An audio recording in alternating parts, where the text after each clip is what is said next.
සුබ දවසක් වේවා යාළුවනේ ඔයාලා හැමෝටම. ඉතින් ඔන්න අද අපි යන්නේ සිරිපාදේ වඳින්න. මාත් එක්කලා අපේ අම්මයි ආච්චි තමයි මේ ගමන යන්නේ. අපි ගමන යන්න පිටත් උනේ 5:40ට විතර. හැටන් පැත්තෙන් තමයි අපි සිරිපාදේට යන්න හිතාගෙන ඉන්නේ. මේ දවස්වල ගොඩක් රස්නේ යාළුවනේ. ඒක නිසා අපි රැයට තමයි මේ ගමන යන්න තීරණය කරේ. හවස් වෙලා ආපු නිසා ඉක්මනින්ම කළුවර වැටුණා.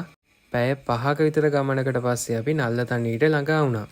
දැන් වෙලාව 11 මාරට විතර ඇති. ඉතින් මේ වෙලාවට නල්ලතණ්ඩියේ මෙන්න මේ විදිහට තමයි පේන්නේ. සෙනග ගොඩක් මේ දවස්වල අඩුයි යාළුවනේ. ඇත්තටම මේ වෙලාවේ හිටියේ අපේ බස් එකේ ආපු කට්ටිය විතරයි. අපි ගමන යන්න ඉතින් හිමිහිට ලැහැත්ති වුණා. කැප් එක නම් මං ඔලුවට දාගත්ත යාළුවනේ. සීතලට අත් දෙකට දාගන්න මං ග්ලව්ස් දෙකකුත් ගත්තා මෙන්න මේ කඩෙන්.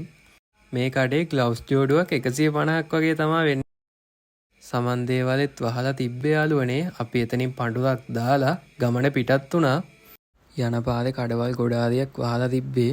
පාළුවට ගිහිල්ලා අපි ගමන පිටත් වෙන්න කලින් රැයට කෑම කාලා තමයි මේ යන්නේ. අපි හිතාගෙන ඉන්නේ උදේට ඉරසේවේ බලලා සිරිපාදෙන් බහින්න. ඉතින් අපිට කිසිම හදිස්සියක් තිබ්බේ නෑ. හිමීට තමයි ගමන පටන් ගත්තේ. දැන් ඉන්නේ මම මකර තොරණ ගාව. අපි මෙතෙන්ටත් මල් පූජා කළා. ආයෙත් ගමන පටන් ගත්තා. ජර්සිය තාම තියෙන්නේ යාළුවනේ බෑග් එකේ. මොකද මේ හරියට එනකොට කිසිම සීතලක් නැහැ. රස්නේ දාඩියයි විතරමයි.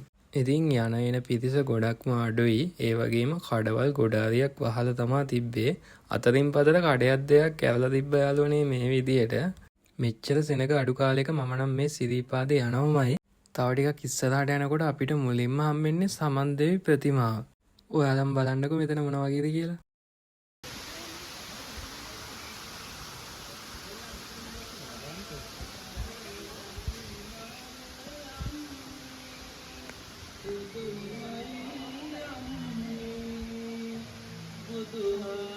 අපි සමන්දේවියොත් ඇඳලා ආයෙත් ගමන පටන් ගත්තා. අපි රැයට සිරිපාදේ කරුණා කරන නිසා අපට පරිසරයේ ලස්සන ඔයාලට පෙන්වන්න විදියක් නැහැ. මට දකින්න විදියකුත් නැහැ. ඉතින් මං හිතනවා උදේට එනකොට ඒව ඔයාලට පෙන්වන්න. ඉතින් අපි යන මගට මෙන්න මේ විදියට සිරිපාදේ පේනවා. ඉතින් තව ටිකක් දුරයි යාළුවනේ. සිරිපාදේ වඳින්න යන කට්ටියටයි එන කට්ටියටයි සිද්ධාලේප වලින් සත්කාරයක්. මේක නම් සෑහෙන්න වටින වැඩක් යාළුවනේ. ඉතින් මම සිද්ධාලේප ටිකක් නළලේ ගාගෙන තව එතන තිබ්බ සිද්ධාලේප අසමෝදකම් වලින් හදපු තේ එකක්. ඉතින් මං ඒකකුත් බීලා ටිකක් වාඩි වෙලා හිටියා යාළුවනේ මෙතන. ඉතින් දැන් අපි සීතගඟුලට ළඟයි යාළුවනේ. අපි ඉන්නේ 910 වෙනි පියවරේ. මෙතන බෝඩ් එකකුත් ගහලා තියෙන්නේ. ඉතින් රැයට සීතගඟුල මේ විදිහට තමයි පේන්නේ යාළුවනේ. ඉතින් මමත් පල්ලෙහාට පැහැලා තෙහි ගාලා මූණ අත පෙ පොඩ්ඩක් හොදගත්තා.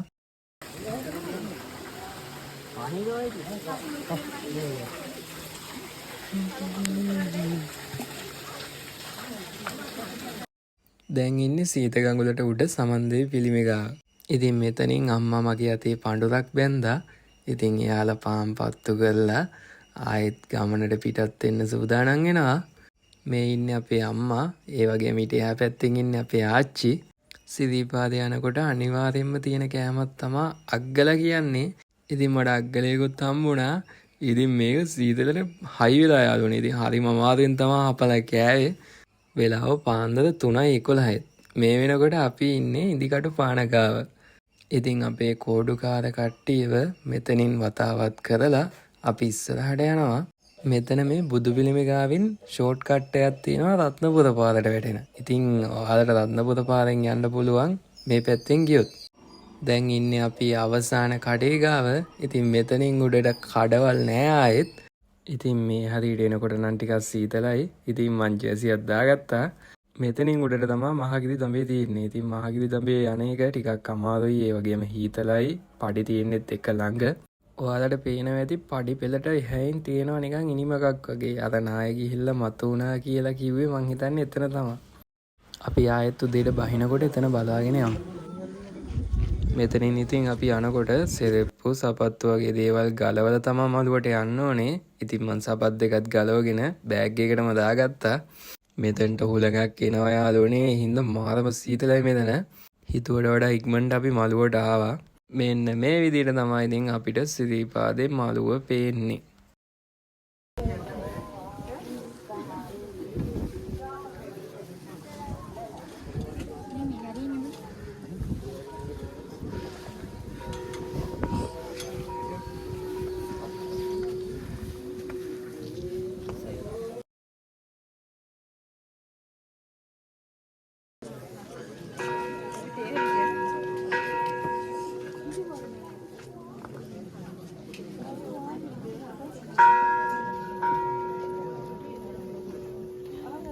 ඉතින් අපිට මළුවේ වීඩියෝ කරන්න ෆොටෝ ගහන්න දෙන්නේ නැහැ යාළුවනේ. අපි ඉතින් මළුව වැඳලා එතනින් ගන්ටාරිත් ගහලා අපි පල්ලෙහාට ආවා. මෙතන පහන් ටික ගාව ඉන්නකොට නම් මාර සනීපයක් තියෙන්නේ. මේ රස්නෙට සීතලක් නැති වෙනවා. දැන් වෙලාව යාළුවනේ 5ත් පහු වෙලා. ඒ කියන්නේ ඉතින් ඉරසේවයට තව විනාඩි. ඉතින් අපි උදේ වෙනකන් ඉරසේවය බලන්න මෙතන ටිකක් වෙලා හිටියා යාළුවනේ. මේ වෙනකොට වෙලාව 6ට විතර ඇති. අද ඉර පායන්නේ 6:05ට විතර කිව්වා. මෙතන අහස නම් මාරම ලස්සනයි යාළුවනේ. ඔයාලට පේනවා ඇති. වලාකුළු පාත් වෙලා කඳු පේනවා මේ වෙලාවට. දැන් නම් වෙලාව හරියටම හරි. ඉර පායන ඔයාලට පේනවත් ඇති යාළුවනේ. ඒ වුණාට අද වෙනදා වගේ ඉර රවුමට එන්නේ නැහැ. මෙතෙන්දී අර ඉර නිකන් විහිදිලා වගේ තමයි අද අපිට දකින්න පුළුවන් උනේ. මේ විදිහට තමයි ඉතින්. වෙනද දකින්න රවුම් ඉර අද ඇත්තටම තිබ්බේ නැහැ. ඔයාලට පේනවා ඇති නිකන් අමුතු විදිහකට ඒක නිකන් විහිදිලා වගේ තමයි තිබ්බේ.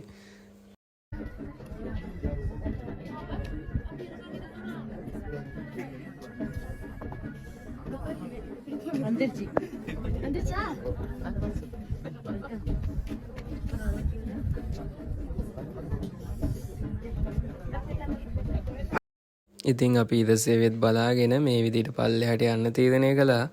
මළුවෙන් පල්ලෙහාට බහිනකොට වෙලාව 6:20ට විතර ඇති යාළුවනේ.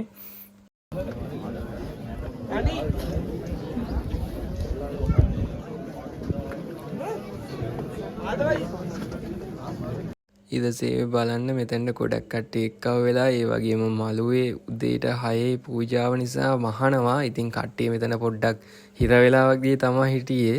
මහගිරි තමයි බහින වෙලාව දැන් තමා. ඉතින් මේ බලන්න ඔයාලට පේනවා ඇති පල්ලෙහා කොච්චර ලස්සනයිද කියලා මේ වෙලාවට. දැන් ඉරත් පායලා ඉරත් උඩට ඇවිල්ලා තියෙන්නේ. ඉතින් අපිට වටේ පිටේ ලස්සන බලාගෙන පල්ලෙහාට බහින්න පුළුවන් දැන්. ඉර පායලා වැටෙනකොට ටිකෙන් ටික දැන් අපිට තියෙන හිතල නැති වෙලා ආයෙත් රස්නේ දාඩියයි එන්න පටන් ගත්තා. ඉතින් අපි ඉන්නෙත් වලාකුළු වලට ගොඩක් උඩින් යාළුවනේ. මහගිරි තඹේ අන්තිම ටික තමයි මේ බහින්නේ අපි. ඔයාලට පේනවා ඇති නාය ගියා කියන්නේ මෙන්න මේ කන්ද. ඉතින් මේ හරිය පඩි පෙලක් තියෙනවා. ඔයාලට පේනවා ඇති ඉනිමගක් වගේ. ඉතින් අම්මලත් බහිනවා හිමීට. ඉතින් මේ මගේ 7 වෙනි පාරට මම සිරිපාදේ ආපු ගමන. ඉතින් අපේ නඩේ ඔක්කොම ඉන්නවා මෙතන. ඉතින් අම්මට පිටිපස්සෙන් ආච්චිත් වෙනවා. ඉතින් මං ඔයාලට කිව්වා වගේම උඩට යනකොට අපිට පෙවුන්නේ නැති ලස්සන අවට පරිසරය. ඉතින් මං පල්ලෙහාට එනකොට පෙන්වන්න හිතුණා.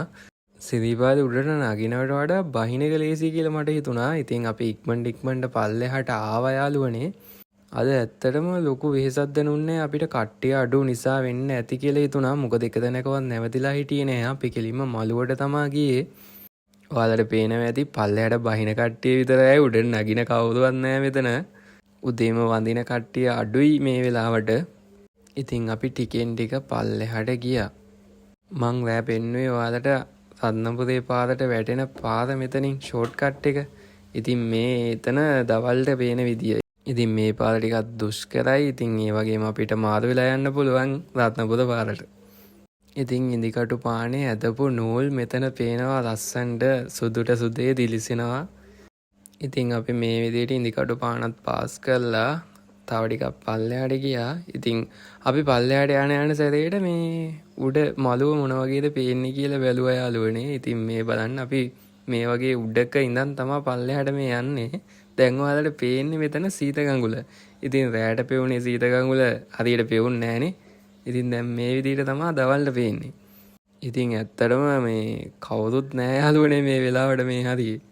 ඔයාලට පේනවා ඇති පාළුවට ගිහිල්ලා. ඉතින් අර දෙහි දාලා සීත ගඟුලෙත් වතුර අඩුයි මේ දවස්වල. ඉතින් පල්ලෙහාට යන ගමන් මළුව දිහා බලනවා අපි සැරින් සැරේට. ඉතින් මේ තියෙන්නේ සාම විහාරේ. සාම විහාරේ පැත්තෙන් තමයි අපි පල්ලම් බැස්සේ. පහළට යන ගමන් සාම විහාරෙත් බලාගෙනම යන්න ඕනේ කියලා හිතුණා. දැන් නම් යාළුවනේ අපි ඉන්නේ අන්තිම හරිය. ඉතින් මේ හරිය මේ විදිහට තමයි අපිට පේන්නේ. ඉතින් ඔයාලා දන්නවා ඇති දැක්කම පේනවා ඇති අපි කොච්චර පල්ලෙහාට ඇවිල්ලාද කියලා.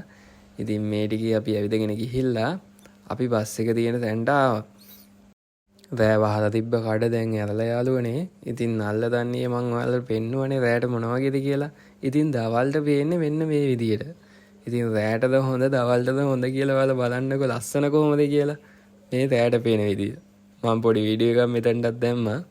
ඉතින් අපේ නඩේ කට්ටිය ඉතින් ආවා බස් එකට. ඉතින් එහෙම අපි ගමන පිටත් වුණා යාළුවනේ. ඉතින් මං වීඩියෝ එක මෙතනින් අවසන් කරන්න හිතුණා. වීඩියෝ එක ටිකක් දිගයි, විනාඩි 11ක් විතර තියෙනවා. ඉතින් මේ ආයෙත් අලුත් වීඩියෝ එකකින් හම්බෙමු යාළුවනේ.